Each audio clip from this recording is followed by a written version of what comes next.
গুজরাটের লোকেরা এসে বাংলাকে ধমকাচ্ছে। বাংলাকে সত্যি ভালোবাসলে বকেয়া প্রাপ্য টাকা দেন, মোদীকে চ্যালেঞ্জ অভিষেকের। গুজরাটের লোকেরা এসে বাঙালিকে ধমকাচ্ছে, চমকাচ্ছে।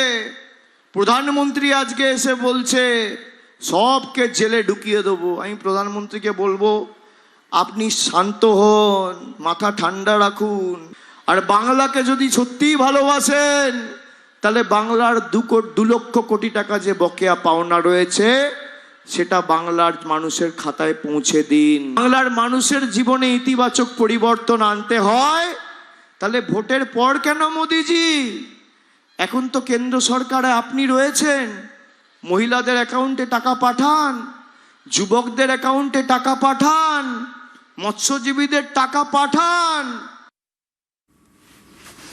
ভোটের তমলুকি ইস্যু ফ্লাইওভার, 3 রেলগেট ঘিরে চরম ভোগান্তির অভিযোগ। প্রার্থীদের মুখে ফ্লাইওভারের প্রতিশ্রুতি।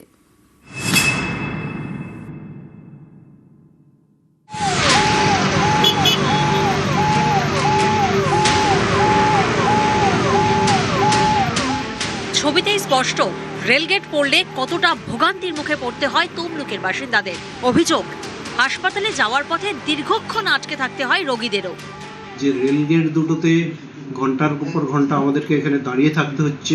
বেসিক্যালি যে অ্যাম্বুলেন্সগুলো আসে পেশেন্টদের ক্ষেত্রে মানে খুব একটা গোল্ডেন টাইমগুলো চলে যাচ্ছে, সেটা প্রশাসনের নজর দেওয়া উচিত। রেলগেটটা পড়ে গেলে না অনেকক্ষণ আর এত যানজট হয়ে যায়, ওখানটা ভিড় হয়ে যায়, আপনার হচ্ছে গাড়ি টাড়ি সব এমন হয়ে যায় না, খুব অসুবিধে হয়। ধরুন কোনো মানে ইমার্জেন্সি পেশেন্ট ওখানে আটকে গেলে বুঝতে পারছেন কিরকম অবস্থা হয়। পূর্ব মেদিনীপুরে তমলুক শহরের মধ্যে রয়েছে 3টি রেলগেট, ধারিন্দা, তালপুকুর এবং মানিকতলায়। এর মধ্যে ধারিন্দার রেলগেটটি অত্যন্ত গুরুত্বপূর্ণ, কারণ নিমতৌড়ি থেকে তমলুক হাসপাতাল যাওয়ার রাস্তায় এই রেলগেট। এই রেলগেটটি পেরোলে একাধিক স্কুল এবং তমলুক মেডিকেল কলেজ ও হাসপাতাল, এছাড়াও তমলুক শহর থেকে 41 নম্বর জাতীয় সড়কে যেতেও পেরোতে হয় এই রেলগেট। অভিযোগ, এই রেলগেট একবার পড়লে উঠতে অনেক সময় লাগে, ফলে তৈরি হয় যানজট, যার জেরে প্রতিদিনের ভোগান্তি।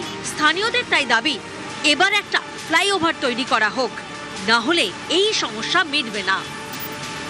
কারণ এখানে 3টি জায়গায় বড় বড় রেলগেট, রেল ক্রসিং, ধারিন্দা, তালপুকুর এবং মানিকতলা, যাতে ফ্লাইওভার নির্মাণ হয় তাহলে কি হবে, NH 41 যে গিয়েছে হাইরোডের সঙ্গে সংযোগ করা, বাইরের জেলা থেকে রুগী থেকে নানান অফিসার আদালত এখানে আসতে হয়, তো জেলে এখানে কাজ হয়, সেই সমস্ত যানজটের কারণে মানুষের প্রচণ্ড সংকট।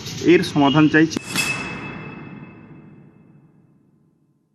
সমস্ত জেলা থেকে পরিষেবা নেওয়ার জন্য যারা আসেন তারা বিভিন্ন জায়গায় আটকে যান। যেরকম নিমতৌড়ি থেকে আসতে গেলে ধারিন্দা রেলগেটে অনেক সময় আটকে যেতে হয়, কোনো ইমার্জেন্সি পেশেন্ট সঙ্গে সঙ্গে ঢুকতে পারে না। তো এইগুলো নিয়ে সার্বিকভাবে তমলুকের উন্নতি চাইব। হসপিটাল মোড়ে ওভারব্রিজ এবং মানিকতলা ওভারব্রিজ দুটো প্রস্তাব আমরা রেখেছি। আমরা ইতিমধ্যে আমি যখন চেয়ারম্যান ছিলাম চিঠি করেছিলাম রেল কর্তৃপক্ষকে, সেটা এখনো ম্যাটেরিয়ালাইজ হয়নি। যদি তমলুকের মানুষ যদি আমাকে বিধানসভা নির্বাচিত করেন নিশ্চিতভাবে আমি দুটো ইস্যুর জন্য লড়াই করব। তমলুক থেকে ক্যামেরায় সর্বানন্দ মিশ্রর সঙ্গে সুজিত ভৌমিক, নিউজ 18 বাংলা।